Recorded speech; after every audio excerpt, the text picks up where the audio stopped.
I can't go on with the labor pains starting.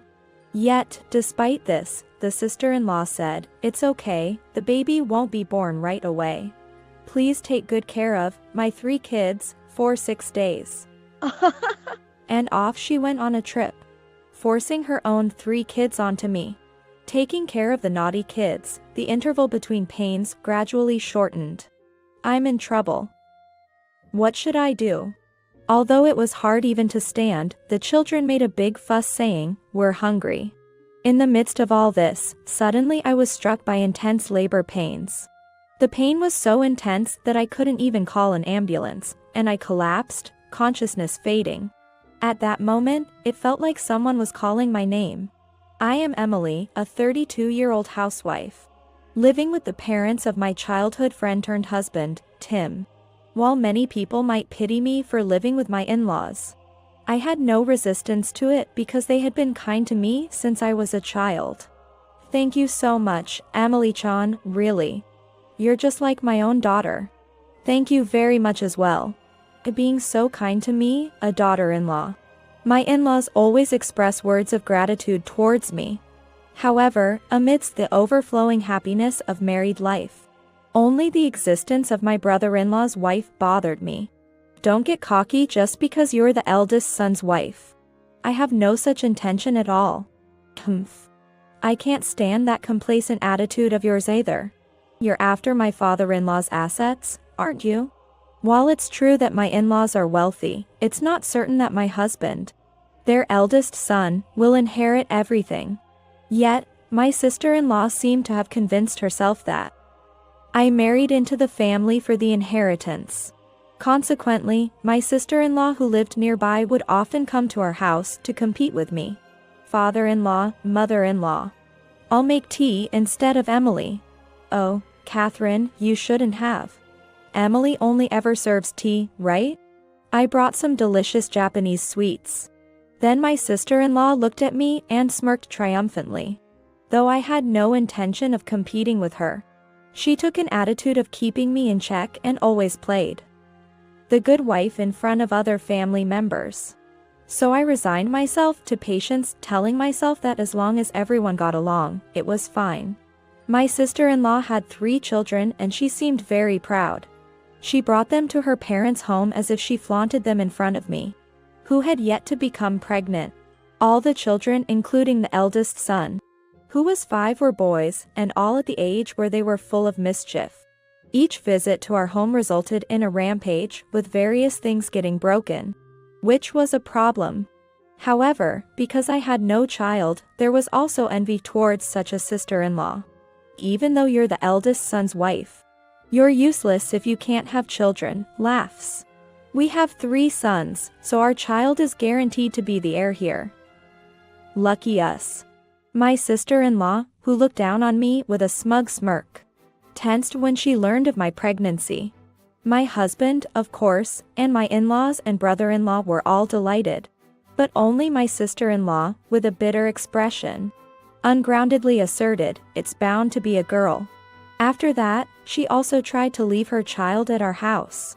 But my mother-in-law kindly refused, saying, "Now is an important time." I was relieved, but it seemed to intensify my sister-in-law's hatred towards me. Once it was known that the child in my belly was a boy. As I entered a stable period, the actions of my flustered sister-in-law became increasingly radical. You may be aiming for the heir of this house, but it won't go as you plan. A shiver ran down my spine when my sister-in-law, with a face like a demon, whispered this into my ear. I wasn't particularly obsessed with the gender of my child, but her ominous words gave me an unpleasant premonition. One day, while I was cleaning my in-laws' room, my sister-in-law, who visits as usual, interfered assertively. "I'll clean the room for Dad and Mom.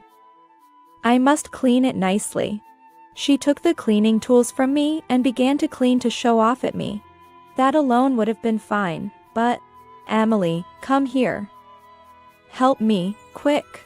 What? What happened? "I want to wipe the floor under the sofa, so let's move it. I'll lift this side, so you lift that side." I instinctively moved to help but remembered that as a pregnant woman, I should not lift heavy things, and I refused. My sister-in-law clicked her tongue in annoyance. Moreover, when I tried to go down from the second floor to the first floor, my sister-in-law, who was on the stairs, bumped into me vigorously. I nearly fell, but I managed to grasp the handrail with both hands and avert danger. Oh, sorry. Although she pretended to apologize, my sister-in-law had a frustrated expression on her face. Is she targeting my unborn child? Filled with anxiety, I took certain measures in case of an emergency. The thing I feared happened after I entered the final month of pregnancy.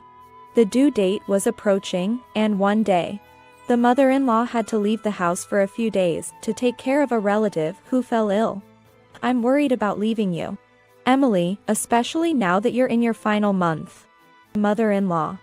It seems to still be all right, so please go without worrying. At that time, I thought everything would be fine since the due date was still ahead.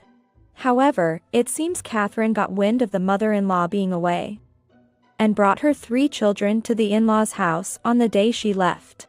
Hey, Emily. I'm going on a trip starting today. So, take care of the kids. That's going to be a problem. Mother-in-law is not here right now. But you're here, aren't you? Actually, I've been feeling contractions since a little while ago. It might be labor, so I'm preparing to be admitted to the hospital now. So, I can't help you. The moment she heard that, Catherine, wearing an eerie smile, said, "Oh, has your labor started? Kids don't get born that easily. Everyone from my house is on a business trip today. So I'll be in trouble if you don't look after them. Don't be unreasonable. What's impossible is impossible. Ahaha. Take good care of my children, okay? Wait a minute." Ignoring my words, Catherine pushed me, who was standing in front of the door, and went out. While taking care of her children who began to cry saying they were hungry, I was suddenly hit by intense labor pains. I tried to call an ambulance but collapsed due to the unbearable pain. Emily, hang in there. I felt like I heard the mother-in-law's voice as my consciousness was fading. I woke up to the pain of contractions coming every 3 minutes. I heard the sound of an ambulance siren, and there was my mother-in-law beside me. Mother-in-law, why did you come back? We'll talk later. Emily, you have to be strong for the baby in your belly. It seems that the mother-in-law asked the father-in-law to take care of Catherine's children. Afterwards, I was rushed to the maternity clinic where I had been going and was able to give birth to a boy without any issues. Holding my adorable child to my chest, I felt truly relieved. It was good to have come back to the house just in case. According to the mother-in-law, on the way to the relative's house, she spotted Catherine walking amicably with an unknown man. Becoming suspicious upon seeing the large travel bag, she covertly approached, and I only heard unbelievable words from Catherine.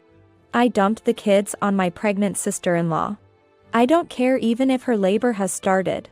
Shocked upon hearing this, the mother-in-law hurried back and found me collapsed, calling an ambulance for me. I'm so glad the baby is safe. Once again, I thanked the mother-in-law. 6 days after being discharged, when I was at home, I received a call from Catherine, who had returned from her trip without a shred of guilt on her face. Thanks for babysitting, I'm coming to pick up the kids now, and she unilaterally hung up the phone. Assuming that neither the mother-in-law nor her husband were back yet, Catherine arrived humming a tune. Thanks for watching the kids. Seeing the 2 people who should not be there waiting, she momentarily showed a shocked expression. Why are you here? The brother-in-law speaks without knowing about the trip. I didn't hear anything about the trip. Who have you been going with and where until now? Well, my mom is back home, you see. She suddenly got sick, so I went to take care of her. I couldn't take the children because your mother wasn't there. I had no choice but to leave them with Emily. The sister-in-law persisted in playing innocent, and mother-in-law amiably said, That's odd, isn't it? I saw you with a man you claimed not to know. You were holding a big bag. What, you saw me, mother-in-law? The sister-in-law's eyes widened almost to the point of overflowing. He's my cousin. Is that so? You seemed quite close though. Even so, what were you thinking with leaving your 3 children with Emily? Who said she might have started labor pains, that is? It's because Emily said she would take care of them. There's no way I said that. Then, the sister-in-law suddenly points at me and starts making a fuss, saying, "This is a conspiracy. She's a big liar. I have been putting up with Emily's harassment all this time. It was unbearable. Please kick her out." Crying her eyes out and gesturing emphatically, the sister-in-law makes her case to the family, acting like a veritable drama queen. The mother-in-law and the sister-in-law's husband can only wear baffled expressions. Although I am the one who has been harassed, if I argue back here, the sister-in-law probably won't back down. I don't need to be considerate to such a person anymore. Though I had been silently observing the sister-in-law who acted without any regard. At this point, I played an undeniable audio proof. Ahaha. Take good care of my kids, okay? I hope something terrible happens to you and your unborn child. The sister-in-law's boisterous laugh can be heard from the voice recorder I pulled out. That's not my voice. This is a trap set up by Emily. Oh, should I show the video too then? I pressed the play button on my phone. Displayed on the screen were various malicious acts committed by the sister-in-law. This is when you tried to push me down the stairs. And then this is... when you're trying to knock down the heavy bookshelf towards me. When did you get such a thing? Actually, feeling my life was in danger due to the persistent harassment from my sister-in-law, I had installed surveillance cameras and transferred the recorded data to my mobile phone so I could view them anytime. Catherine, what kind of person are you? No, it's not like that, Mom. There's enough evidence here. Stop making excuses. The sister-in-law, confronted in a strong tone by the mother-in-law, glared at me fiercely. It's all because you're pregnant with a boy. If you give birth to an heir, my share of the inheritance will decrease, won't it? What? You targeted my child's life for such a reason? I was the first to give birth to a boy. So, I have the right to receive everything. Everyone couldn't close their open mouths at the sister-in-law's absurd logic. Even if your child had the right to inherit, you yourself will lose that right after seeing this, won't you? I don't understand what you mean. I'll make you understand right away. Then, I hit the sister-in-law with the final video. Hello, hey, darling. I want to go on a trip soon. I'm so tired of my husband. I want to be with you forever. The video showed the sister-in-law flirting on the phone with her lover. The brother-in-law, peering at the screen, gradually turned into a demon-like expression. What on earth is this? No, this is... Not only did you do terrible things to Emily and forced her to take care of the children, but you also went on a cheating trip. I'm divorcing you. Leave the kids and get out of here right away. Suddenly, the sister-in-law screamed in a way I had never heard before, and clung to the brother-in-law. Wait a minute. If I get divorced, I won't inherit even 1 penny, will I? Are you still talking about money even now? The sister-in-law, forcibly shaken off by the brother-in-law, turned towards me this time. Emily, please stop being mean to me anymore. What are you saying? This is the malice you've shown me, isn't it? No, it's already beyond that. I'm submitting this to the police. Why the police? You targeted me and my unborn child, didn't you? Please spare me from the police. I was wrong. I apologize, like this double exclamation mark. The sister-in-law clung desperately to my feet with her face, where the makeup was terribly ruined by tears. But there was no trace of intent to forgive her in me. I immediately submitted a damage report and the evidence data to the police. Catherine, my sister-in-law, ended up with a criminal record for trying to inflict injuries on me. Afterwards, Catherine and her husband got divorced. Testimonies from neighbors revealed that Catherine rarely took care of her own children. So their father, my brother-in-law, got custody. The brother-in-law demanded $2 million in consolation money and a monthly child support of $50,000 from Catherine, and also sought a payment of $2 million in consolation money from her affair partner. Eventually, Catherine was abandoned by her lover and disowned by her own family.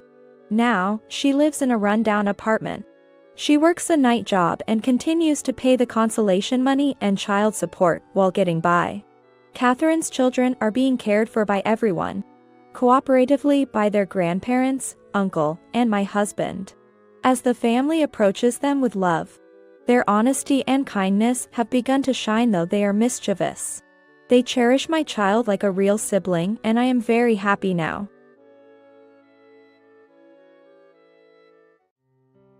Did the baby get born while I was traveling? Despite having a funeral ahead, the son-in-law called in a carefree tone. Yes, the baby was born safely. Having not expected his mother-in-law to answer his daughter's phone, I heard a click of the tongue, and Dick, what is it? Put my wife on. I want to talk to her directly. Our daughter has passed away. What? Come to the funeral home right now? No kidding. That's a black joke. Laughs. The son-in-law laughed sarcastically, refusing to believe my words. Everything is your fault. You will definitely pay. I whispered softly and hung up the phone. I am Emily, 58 years old. Just a few days ago, I had a daughter who was turning 30.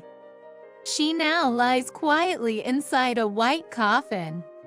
Touching her now cold cheeks, calling out to her Catherine, she does not twitch at all. As I look at her face, which has become doll-like, recent events circulate through my mind. If only I had rushed to Catherine sooner at that time. Just thinking about it fills my chest with unbearable regret, and tears flow endlessly. 1 week ago, my daughter, living far away, called me with an anxious voice. Mom, what should I do? I'm starting to get contractions, and I'm so scared. It's your first childbirth. Of course, it's only natural to be worried. I called the hospital and they said to come in when the contractions are 10 minutes apart. I'm alone, and it feels so daunting. Isn't Tom working from home? And isn't your mother-in-law living with you? Despite knowing the expected delivery date, both her husband and mother-in-law, who had booked an overseas trip, left my daughter as she started having contractions. The midwife will handle the delivery. It'll be fine, they said and departed. I was chilled to the bone, wondering what kind of people they were. I told my daughter to go to the hospital by taxi if the pain got stronger. And I immediately jumped into the car. My cheerful daughter is becoming so weak. It is about a 3-hour drive from my place to where my daughter lives. But of course, I got caught in traffic, and it took me 5 hours to arrive. When I finally arrived at my daughter's home, it was already dark outside. Yet, the lights in the house were not on. Did she go to the hospital? Or, surely not. Shaking off the ominous premonition, I opened the front door to find my daughter collapsed there. When I rushed to hold her, I saw that her clothes were wet, and the floor was soaked from her water breaking. Moreover, seeing my daughter's face for the first time in a while, it was drastically emaciated for a pregnant woman in her last month. Panicking, I steadied my trembling hands and hastily called an ambulance. After arriving at the hospital and regaining consciousness, My daughter was deemed unable to give birth naturally and was taken to the operating room. Please, let both the child and my daughter be safe. I fervently continued to pray in front of the operating room. After a while, I heard a baby's cry, and the doctor who came out said, "She's a healthy girl." I was relieved and about to sigh when the doctor, who looked sternly, delivered unthinkable words. "Your daughter lost a lot of blood and has consumed a lot of energy. So we need to observe her for a while. Please be prepared for any possibilities." What? No. The daughter, exhausted, was wheeled from the operating room to her hospital room. Her hands were punctured with numerous 4 needles, and she was also wearing an oxygen mask. The joy of the birth of her child was fleeting, as we became solely concerned with Catherine's condition. To cheer us up, perhaps, the nurse let the daughter hold the newborn baby. Then, Catherine slightly opened her eyes, smiled, and with tears streaming down her face, whispered, "I'm so glad you were born safely." 2 days later, we were able to have a conversation with the daughter, who had regained a little energy. "I'm sorry for causing you trouble, Mom. As long as you and the baby are safe, that's all that matters." I asked Tom to let me go back to my parents' home for the delivery, but he refused. I thought he had at least canceled the trip, though. It's just too cruel to leave Catherine while she's in labor. Yeah, I may not be able to protect the baby if things stay this way. With a resolved look, the daughter asked me to do something for her. After I accomplished what she requested on that day and reported back, Catherine closed her eyes with a relieved expression and fell back into sleep. I hope she recovers. Her complexion is so poor. I prayed desperately, time and again, but my wishes were not heard, and day by day, my daughter's condition worsened. I called my son-in-law several times during this period, but no matter how many times I tried, he never answered, nor the message. 3 days later, despite all medical efforts, my daughter passed away, leaving behind her newborn child. And I'm sorry for being such a failure of a daughter. Mom, please save the baby. She was not the kind of person to say such things. Catherine, I'm so sorry for not being able to get to you right away. My heart was overwhelmed by sorrow and agony upon losing my precious daughter. But I can't be shattered by grief alone. After that, I repeatedly tried to call my son-in-law to inform him of my daughter's death, but it never connected. In desperation, I went to my daughter's house to look up the phone number of the hotel where they were supposed to be staying. While searching for a travel itinerary or something similar, my daughter's diary appeared from a drawer. What is this? This is terrible. The diary contained a truth beyond my imagination. As I read on, I understood the true meaning behind Catherine's words when she called herself a failure of a daughter. My hands and heart trembled uncontrollably, and then I collapsed on the spot. I will never forgive the person who made her go through this. I'll make him regret it. Holding my daughter's diary close to my chest, I made that strong vow. A few days later, the son-in-law returned the call with a carefree voice. I'm back in Japan. The husband has returned. Was the baby born safely? Yes, the baby is full of life. This is Catherine's phone, right? The voice seems different. Yeah, yes. It's been a while, Tom. I am Catherine's mother. Oh, mother-in-law, huh? Tell me sooner. Quickly put Catherine on. I can't do that, because my daughter has passed away.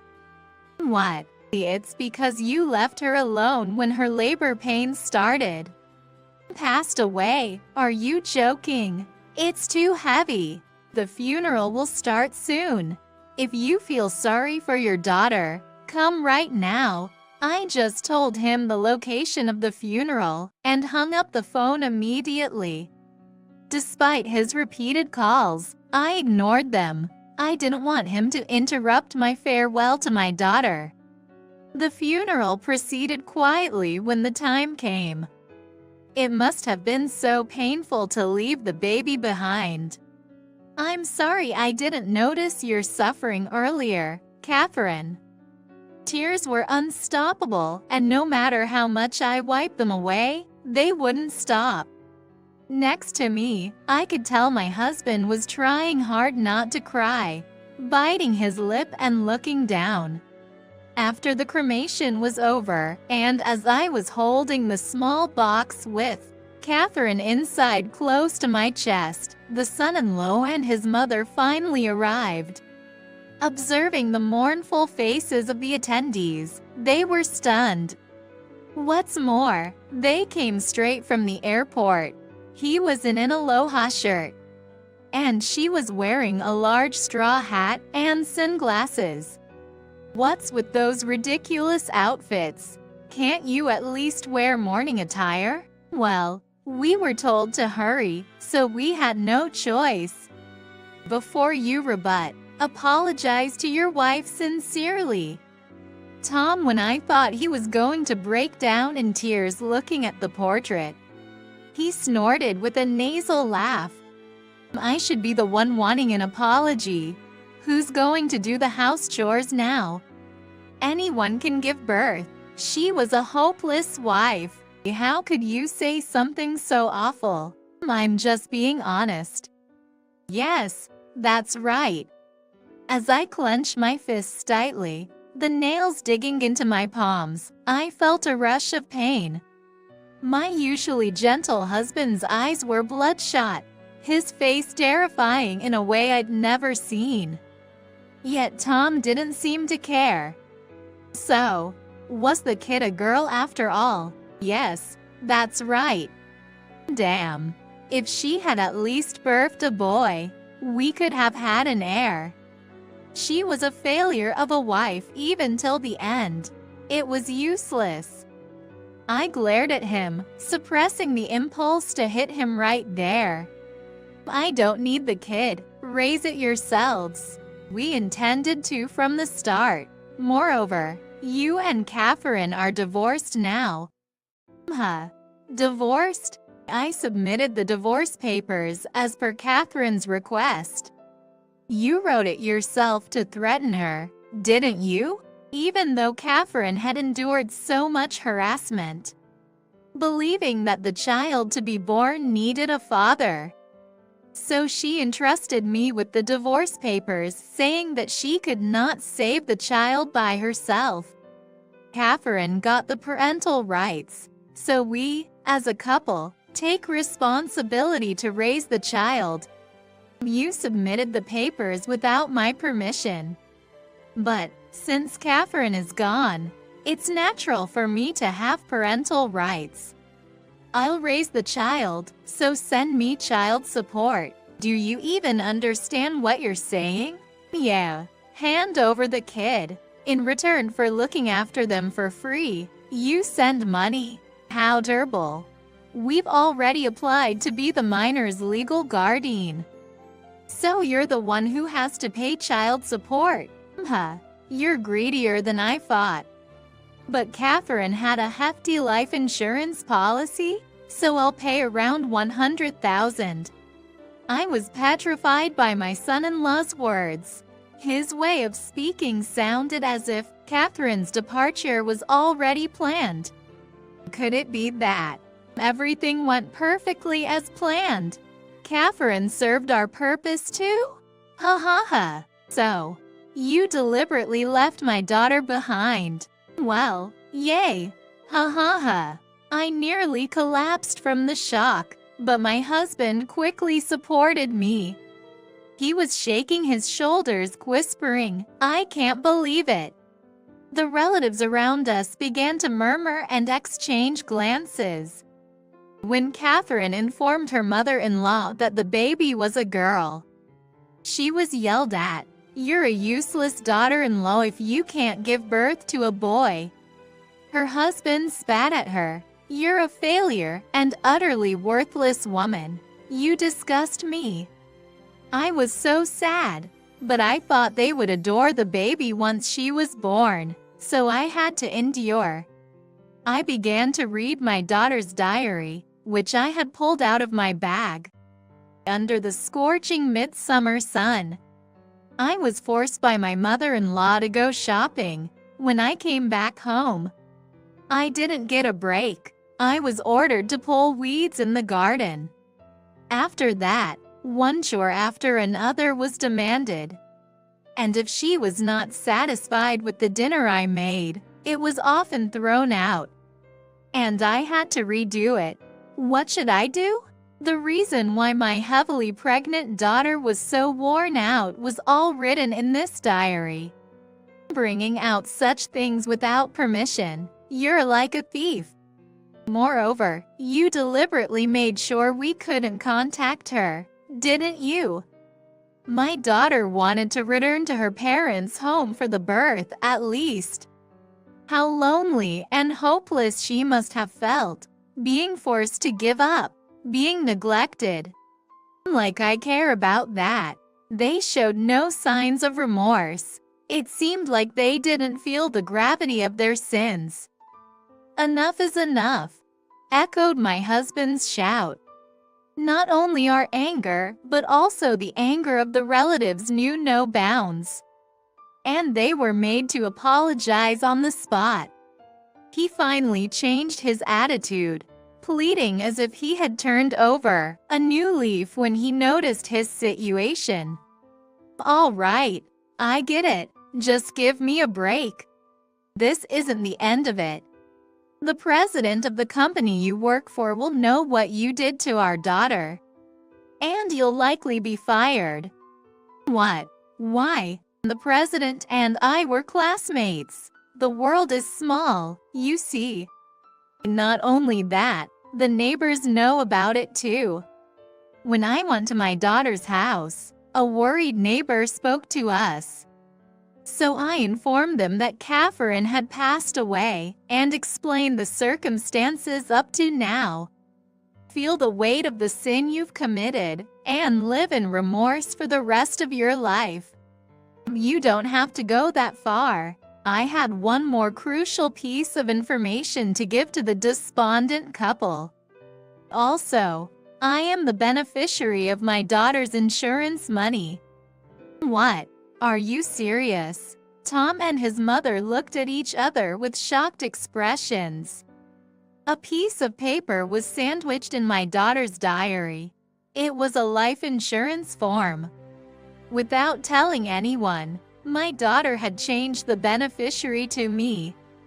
"All your plans have fallen apart. That must be very disappointing for you, isn't it?" "No way. I was counting on that money. And another thing. We've already filed a complaint with the police for abandoning your duty to protect. Adding the crime of abandoning my daughter with the intention of claiming her life insurance will surely complicate things for you. The police. Please spare me from that. Please forgive me." Tom and his mother seemed now pale, bowed deeply, rubbing their heads on the floor. But I had no intention of forgiving them. "I will never forgive you. Thoroughly taste the hell on this earth." Eventually, a police car that someone from the relatives had called arrived. As they were taken away, the pathetically wailing two were sent off by everyone present with cold stares.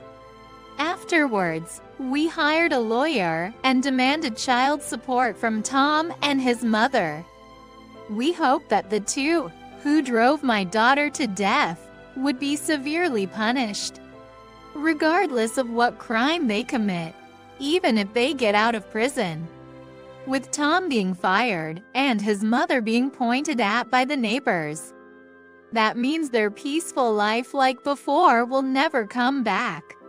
We have taken in the baby that my daughter gave birth to and lived together.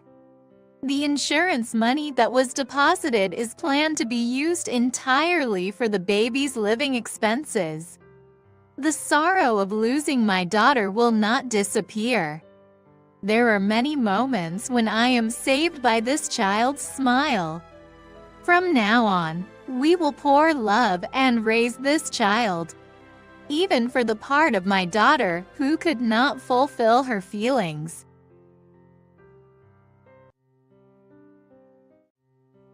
Tom boasted about changing the ownership of the house to his name, even though my father had just passed away. I felt dizzy listening to him. Changing ownership isn't that simple. I thought maybe Tom was misunderstanding something. Now the house is mine. LOL. If you have a problem with that, let's get a divorce. LOL.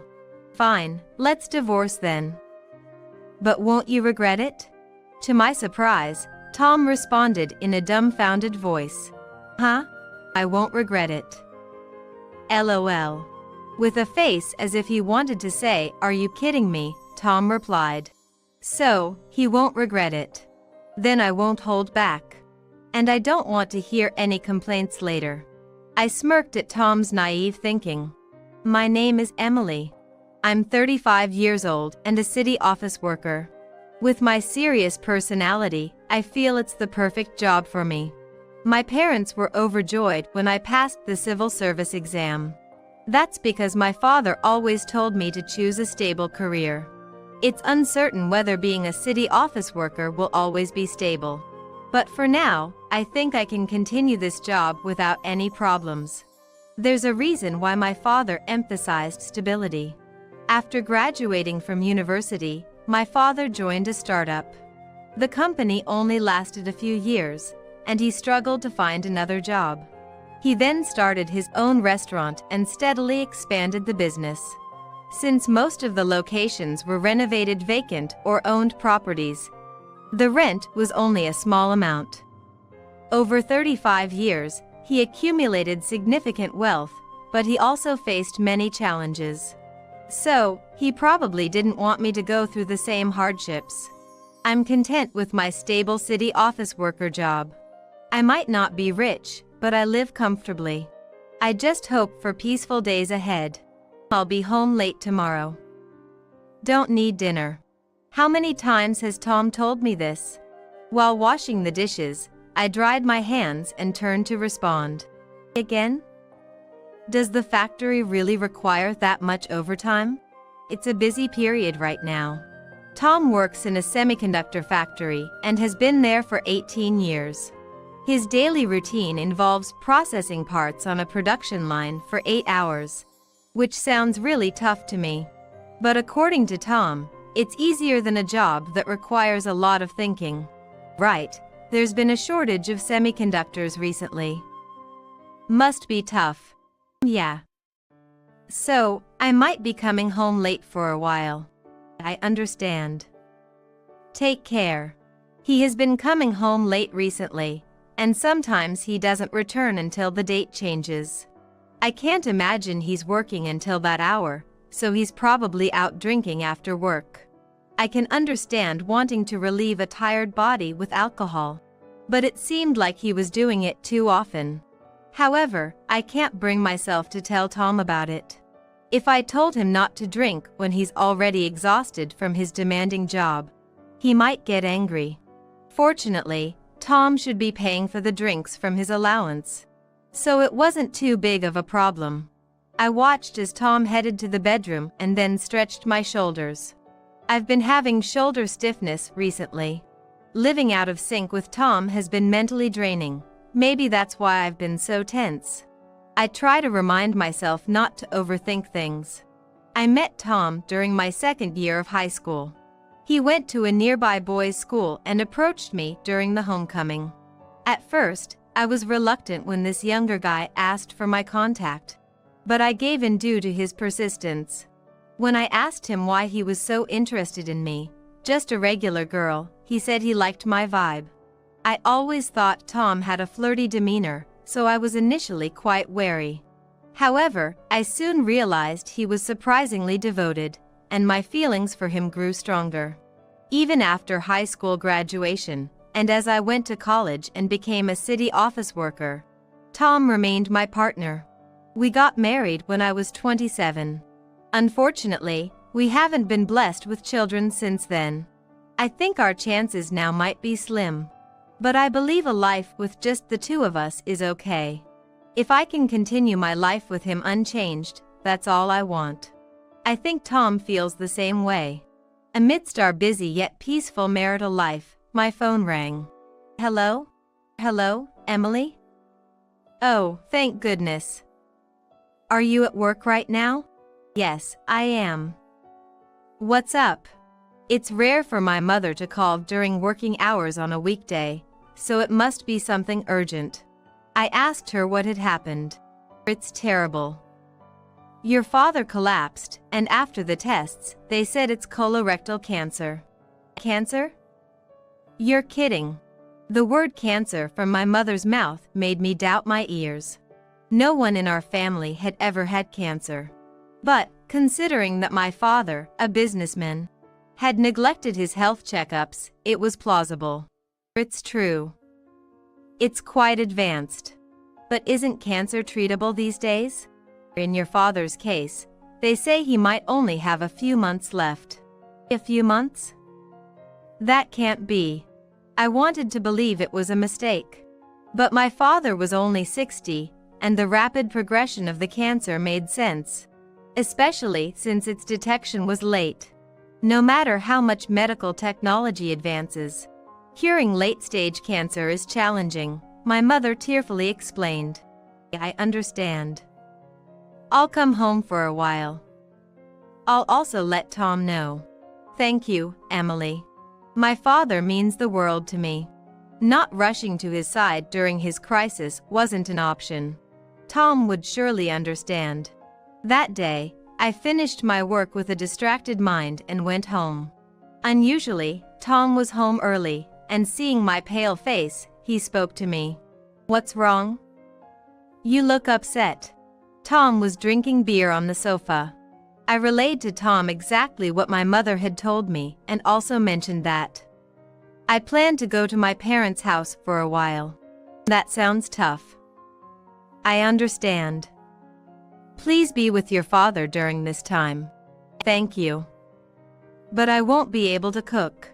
That's okay. I've been coming home late from work anyway. I'll manage eating out. Just remember to eat nutritious food once in a while. I know. Surprisingly, Tom listened calmly. Feeling relieved, I started packing my things, preparing to head to my parents' home the next day. When it was time to sleep, as I was about to enter the room, I heard Tom talking from his bedroom. He must have been on a phone call. I didn't intend to eavesdrop, but I stopped in my tracks when I caught a certain word. It seems he's going to kick the bucket. About the thing we discussed earlier, can something be done? Kick the bucket? Was he talking about my father? Yes. I see. Got it. Please help out. I didn't know whom he was talking to or what favor he was asking, but it was clear he was discussing my father. And yet, why use such a word? I've never heard Tom say anything bad about my father before. It's not like they were best buddies. But I didn't think Tom was cold-hearted enough to not be concerned about my ailing father. Yet, was he suggesting that he didn't care about my father? Even though he's terminally ill, my father is still alive. To discuss such matters with a stranger, something's amiss. For the first time, I felt a sense of mistrust towards Tom. From then on, I couldn't shake off my suspicions about him. Even though Tom kindly saw me off with a cheerful "take care," I was constantly bothered by what I'd overheard him saying on the phone. I felt Tom was plotting something. That was all about my father's finances. I had not told Tom how much wealth my father possessed. I thought discussing money might be a potential cause for trouble. The inheritance would be discussed when the time came. Now wasn't the moment. I didn't hide it, but I didn't see a reason to bring it up either. But what if Tom knew about my father's assets? What if he was after that money? No, I need to stop overthinking this. Pushing away the negative thoughts, I took care of my father, enjoying our chats. Thank you, Emily. And Laura. I'm a lucky man. Why so formal? Don't say such things. Exactly. It's too early for gratitude. As my mother and I tried to lighten the mood with laughter, only my father sat there with a contented smile, as if he had accepted his fate. That final chapter with my father ended 3 months later. My mother and I weren't prepared for this sudden goodbye. During the funeral, I felt numb, unable to accept the fact that he was gone. Tom, on the other hand, seemed as lively as a fish in water, which made me suspicious. It took about a week after the funeral for my emotions to stabilize. One day, as I was drinking alone in the living room, Tom approached. Finally, all the bothersome stuff is over. Leaning back with crossed arms and a cold look, he said this. Bothersome? Yeah. I was hoping your father would pass away sooner. But when he did, the funeral and all were quite a hassle. What kind of language is that? A person died, my father. How dare you say such a thing? I couldn't believe what Tom was saying and confronted him. Just as I suspected. Tom had been wishing for my father's early departure. I remembered the phone call I had overheard before. What was Tom's real intention? So, when do we get the inheritance? I've heard you're super rich. You must have a hefty inheritance. It was then that I understood Tom's real intentions. I had never imagined Tom was after my father's assets. Especially since I had never discussed my family's finances with him. Nevertheless, it seemed that Tom had realized that his father had quite a fortune. You look like you're wondering how I know. I get it. We've always been super poor, struggling just to have 3 meals a day. Compared to that, your family seems well off, and your parents often go on trips, right? Just from that, I knew you guys were rich. That's why I consulted beforehand. Consulted? With whom? After Tom gleefully speculated about my family's financial situation. He indeed mentioned consulting someone.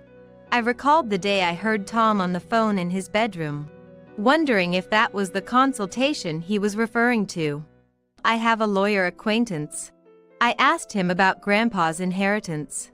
I'm going to get that inheritance for sure, haha. Really now? I was shocked that he discussed my father's inheritance with a stranger without my consent, especially when my father was still alive. I began to question if the man in front of me was truly my husband. I should be getting a response soon. Look forward to it, haha. Saying only that, Tom returned to the bedroom. He probably intended to contact the lawyer again. I was taken aback by Tom's outrageous behavior. Who on earth would investigate his wife's family inheritance without permission? Inheritance is a matter of my family, not something for Tom to interfere with. Growing suspicious of Tom's actions, I found it hard to speak with him. For some time, we lived in a Cold War, but the situation took a drastic turn a month later.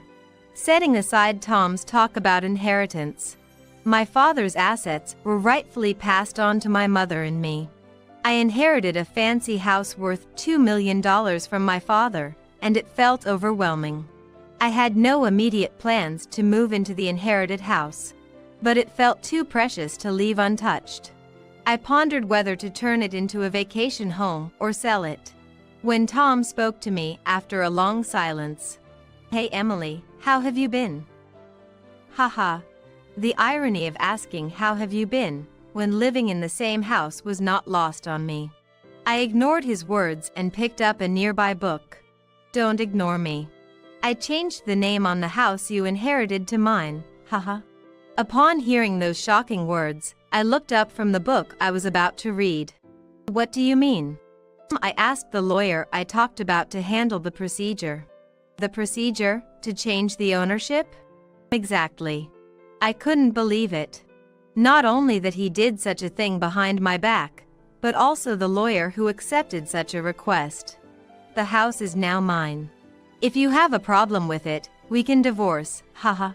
Even though my father had just passed away, Tom was gleefully boasting about changing the name on the house. I felt dizzy. It shouldn't be so easy to change the ownership of a property. I thought maybe Tom was misunderstanding something. I contemplated whether to confront him now or plan a proper revenge later. His actions infuriated me, and it wasn't something I could easily forgive. I wanted to devise a proper plan and get back at him. Fine, let's divorce. Won't you regret it? Thinking I wouldn't agree to a divorce so easily, Tom responded with a surprised what? No, I won't regret it, haha. Tom replied with a face that seemed to say, are you stupid? So, he wouldn't regret it. Fine, then. If he comes crying later, it's not my problem. I smirked internally at Tom's naive thinking. After that, I used every means at my disposal to investigate Tom's background. First, I took paid leave and thoroughly searched Tom's room while he was at work.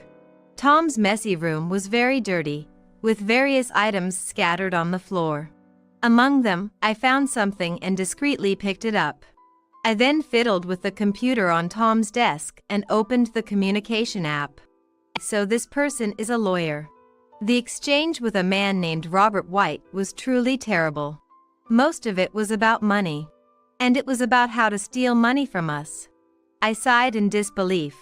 I started to feel sorry for Tom, who was under the control of such a person. After that, I left the room and headed to a certain place. Repeating the painstaking work, I went to confirm Tom's unscrupulousness.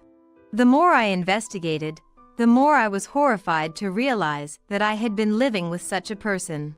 After completing the investigation into Tom's background and feeling completely disillusioned, I went to submit the divorce papers. It was easy to report once the necessary items were filled in, as Tom had brought up the topic of divorce. Once the divorce papers were accepted at the city hall, I officially divorced Tom. It was an unexpected divorce for me, but I no longer had any love for Tom who insulted my father. The old Tom is no more. As I found out, Tom was a terrible man. After submitting the divorce papers, our house was no longer mine. This house was originally bought under Tom's name and was mortgaged. I thought I should be the one to leave, but Tom never came back home after that day. He's probably living in the fancy house I inherited. I wonder if he's enjoying his life now. But I wonder how long that will last. I was thinking very calmly about what might happen to Tom. And 3 days later, Tom finally appeared in front of me. Emily, you've already filed for divorce, haven't you? He asked in an anxious voice as soon as he entered the house. To Tom, who suddenly returned and asked such an abrupt question, I responded with, "What? So, we're already divorced?" Tom's voice grew louder. He seemed very desperate. Yes. I submitted it 3 days ago. So now, we're strangers. What did you say? Despair spreads across Tom's face. Even though Tom was the one who asked for a divorce, I wish he wouldn't look at me like it's my fault.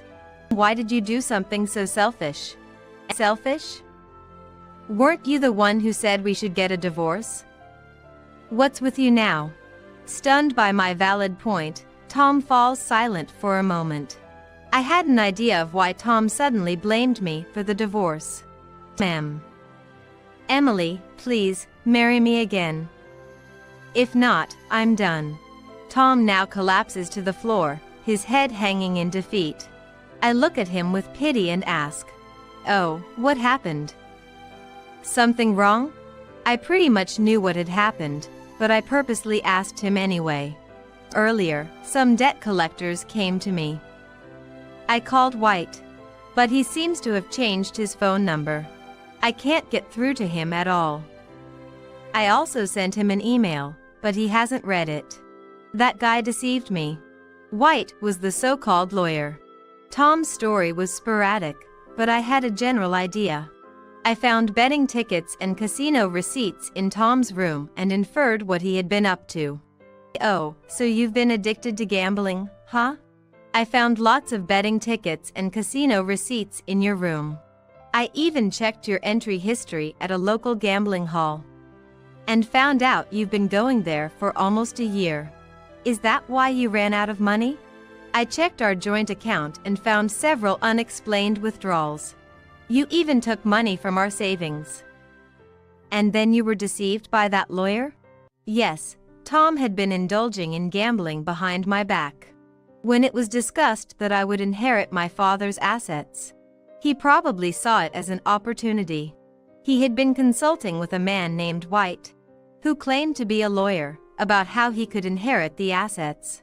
Yes, that's right. I know gambling was wrong, but I was deceived by that guy too. It seems the fancy house you inherited isn't under my name. I'm going to go bankrupt. Isn't it pitiful? Please help me. I was past anger and simply astounded at the pathetic sight of my ex-husband. Had he forgotten his hopes for my father's death and his sacrilege? I couldn't even think of him as an ex-husband anymore. What are you talking about? Aren't you the one to blame? Feel sorry for you? Should I even? Mostly, being deceived is because you're so clueless. The assets I inherited from my father are called specific property, and they're not subject to property division. It's impossible to just change the name. Despite that, you were easily deceived by that White guy. How convenient for you. I will never forgive you in my life. Tom, seeing my firm and fierce expression, shrank back in fear. I walked past the pathetic Tom and opened the front door. Well, I'm moving to the house I got from my father. Please continue living in this house. You have a loan to repay, so do your best. Wait. I confidently walked away, leaving behind a desperate man calling out to me. A week later, I received a phone call on my smartphone. Surprisingly, the call was from Tom's mother. I hesitated, thinking she might blame me for the divorce, but it was the opposite. Ah, Emily. I'm so sorry. It seems our son has done something terrible. I don't even know how to apologize. No, you don't need to apologize for anything. No, I can't rest easy knowing what he's done. He even asked for help with repaying his debt. I'm just as shocked. I gave him a stern talking to. Told him to brace himself, because I'm going to make him work hard at home. He won't have the chance to gamble again. He needs to learn the value of money. He'll handle both his job and chores by himself for a while. Tom's mother seemed furious about her son's indiscretions and was intent on making him go through tough times ahead. I couldn't help but smirk, wondering if Tom could endure his mother's strict guidance. This was punishment for disrespecting my father and trying to deceive me out of my inheritance. I didn't feel the slightest bit sorry for him.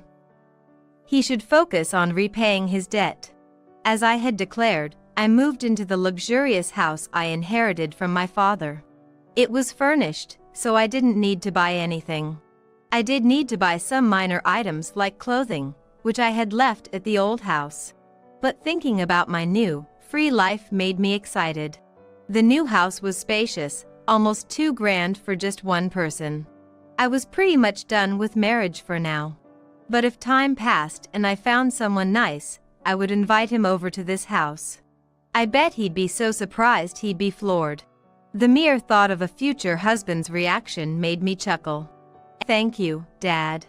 Grateful to my father for leaving me such a wonderful asset, I took a new step forward. When I entered my mother's room, She was sitting on a chair with a solemn look on her face. Suddenly she said, "You can leave now." What do you mean? I mean, you don't have to live here anymore. But the company just recovered, and Dad's health is. Your elder sister and her husband will take care of things. I'm telling you to leave, you're no longer needed. Hurry back to Tokyo. My name is Emily, a 32-year-old office worker. After graduating from a local university, I moved to Tokyo for my job. For the past 10 years, I worked relentlessly, achieving results in my profession. Despite many promotions and earning a significant salary for my age, I have never been in a relationship and have been single for years. The surprising part is that I'm not particularly anxious about it. My friends often try to get me into dating mode, asking if I'm not pressured to get married, but to no avail. I believe the reason is my mother. She has never pressured me to get married or expressed a desire to see her grandchildren. In fact, she never says much to me at all. She just wasn't interested from the beginning. My mother has always been more interested in my elder sister. My sister is very beautiful, tall, and well known for her looks in our hometown.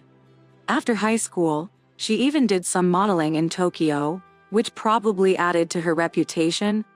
My mother, always proud of her, would show her off in town almost every day. On the other hand, I might have taken after my father and wasn't as attractive. While I did well academically, I wasn't exceptionally gifted. So, my mother probably wasn't as interested in me. My sister always got new clothes, while I mostly got her hand-me-downs. Regarding my career, whenever I asked for advice, Mom would just say, "Do whatever you want." Although it can be seen as liberal, to me, it felt more like she was neglecting me. My sister, always pampered and treated like a princess, grew up to be selfish and somewhat manipulative. She acts kind to outsiders, but she's truly terrible to me. When we were younger, she'd say things like, "Don't walk beside me, it's embarrassing being seen walking with you." She would also take my allowance from me. So, I've always had a hard time with her and barely see her since I moved to Tokyo. However, out of the blue, I got a call from my mother. I thought it must be serious for her to call me. Picking up the phone in a hurry, she said, "Your father collapsed." I left work early and rushed back to my hometown. My father had suffered from a stroke and was stable for now, but needed rest. When I reached the hospital room, he was sleeping. My mother then beckoned me to the hospital lounge. There, she shared a shocking truth with me. "Actually, we have a debt of about $2 million US. What? Why so much? Well, the business hasn't been doing well. Our family ran a factory that produced parts. My father took over from my grandfather and raised my sister and me. He managed to support both of us through college. I never imagined the business was struggling that much. Moreover, I felt something was off. My mother handled the finances at the company. So, they should have noticed the debt much earlier. Why did they let the debt inflate this much? But that's not the concern right now. They need to repay the debt as soon as possible." Upon returning to the hospital room, my dad woke up. "Dad, Emily, it's been a while. You came all the way to see me." "Yes. Why did you push yourself until you collapsed?" "I'm sorry, I heard about the debt." "Right. I'm sorry for being such a burden. In any case, I'll help too. Let's repay the debt and turn the business around." "Thank you, Emily." After that, I went back to the office to explain the situation and arranged to work remotely. I focused on making sales to the father's factory clients and investigating the work environment to identify improvements. The father, not wanting to be a burden, regained his strength and was able to leave the hospital early. The morale in the company is vastly different when the president is present. Even without doing the actual work, just having the father present boosted the employees' motivation. I visited various clients with my father, fervently requesting them to raise their transaction prices. Two companies, admitting they had initially set the price too low, agreed to increase it. Another issue was the wages. Apparently, my elder sister had been working as an office worker at the factory without me knowing for a few years. She was demanding a high salary of $3,000 per month, and my mother had convinced my father to pay her. This burden was impacting the wages of the father and the other employees. I reprimanded my mother and father, and adjusted my sister's salary to an average amount while increasing the wages of other employees. The morale of the employees increased even more, and their work quality and speed improved. Thanks to this, we secured new clients and started making a profit. The final problem was the large debt.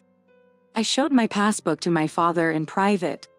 "What? How did you save so much? I've been earning quite a bit. I've also been studying stocks for a while now and have been investing. I'll take care of the $2 million debt before it accrues interest. Manage the business properly and repay it little by little without being swayed by Mom and Mary. Thank you.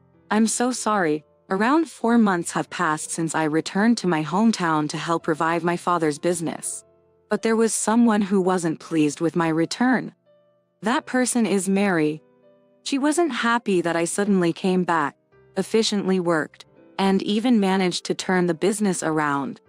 Furthermore, she was not pleased that her salary was significantly reduced. You always do unnecessary things. You should have just stayed in my shadow. My sister was always like this. She isn't satisfied unless she's gaining the most. I'm back. Ah, Tom, welcome back. Just like this, she quickly changes her attitude and expression depending on the person. In a sense, that's an amazing skill. Maybe she's suited for sales. My sister's husband, Tom, works as a public servant. He has good looks and a stable income. He's also very kind and approachable. He probably fell for my beautiful sister's advances. While I was pondering this, my mother called me. I went to her room, and she was sitting there with a solemn expression. "You can leave now." What do you mean? I said you don't have to live here anymore. But the company has just recovered, and Dad's health is? Your sister and her husband will look after things, so leave. You're not needed anymore. Just go back to Tokyo. I couldn't believe it. After all the cooperation, the moment the debt is gone, this happens. It's too much of a sudden change. Maybe I was overjoyed being relied on by my mother for the first time. She was just trying to use me. Fine. I'm leaving. When I started packing my things, Mother and sister were smirking and saying things like, "Finally." I thought this day would never come. In front of my room. Then, as I drove home, I received a call from my father. "Hey, Emily, where are you? I'm sorry, I couldn't stand Mom and the others anymore. Can we meet?" Yes. It was surprising that my father came all the way to Tokyo. I had him come to my house. This is the first time my father has come to Tokyo. He was amazed. "Wow, are the apartments in the city so luxurious?" "Well, I think the rent here is relatively high." "Emily, I'm sorry. After all you've done, it has come to this." "It's okay, Mom's personality won't change. I have caused you more inconvenience than I can ever make up for. So I'm thinking of letting Mom and Mary experience some hardships too." The $2 million you covered for, you prepared a loan agreement, right? When I die, it will remain as a negative legacy. Don't say such an unlucky thing like dying. Actually, I have cancer. It was detected when you were helping with the management, and I had a medical examination. I only have a short time left. Oh no, I don't want to bother you anymore. So, sign this paper to renounce the inheritance. Dad's eyes were serious. I did as told, signing to renounce the inheritance. Never forget, I consider you the most precious in the world. Although Father's words were somewhat uncomfortable, I was glad he said that. He passed away a week after that. He probably thought this was the only chance he had, so he came all the way to Tokyo. After finishing all the funeral affairs, I told my mother and sister, I will take care of Father's memorial services. Mother and sister, probably getting what they wanted, happily agreed. You're willingly taking care of such troublesome and expensive things. I don't understand the way altruistic people think. I am cutting ties with you too. I'm taking my father back with me. Haha, we're glad you're the one cutting the ties. The company is doing well. We don't need you. I see. Well, take care. Oh, Tom, be careful. They might exploit you in various ways. Don't let your jealousy make you say stupid things. My apologies. I guess we won't be seeing each other anymore then. I said that and left my parents' house. Needless to say, I was bombarded with calls from my mother and sister. I ignored the calls at first, but got too annoyed with it, so I took the call. Hello, what's going on? Why is there a $2 million debt left as an inheritance? Because it's the money I lent to Dad. What? You'll have to work hard to pay it back. I suppose it should be fine if the business is doing well. Unless someone decided to raise their own salary without permission. Why? Why were you able to prepare such a huge amount of money? Unlike you, I've worked hard. I earn a high salary and make money from stocks. By the way, I'm currently living in a luxury apartment. No way. You have a higher status than me. Seems so. Good luck with the debt. Saying that, I hung up and blocked her number. By the way, there was an employee at my father's factory whom I had become close with. Apparently, my sister and mother were exploiting the company, reducing employees' salaries to fill their own pockets. Consequently, many employees left. As expected, the business couldn't continue and was on the brink of bankruptcy. Tom also initiated a divorce to escape from my sister. With the $2 million debt, and potentially more if the company goes bankrupt, it seems the price of their previous extravagant behavior is catching up to them. But it doesn't concern me anymore. Meanwhile, I continue to work hard and invest. I'm also in a romantic relationship. Everything is going well both personally and professionally. My boyfriend is a lawyer with a high income. He's also good at cooking and has a kind nature, truly an ideal partner. Recently, he proposed, and I look forward to building a happy family.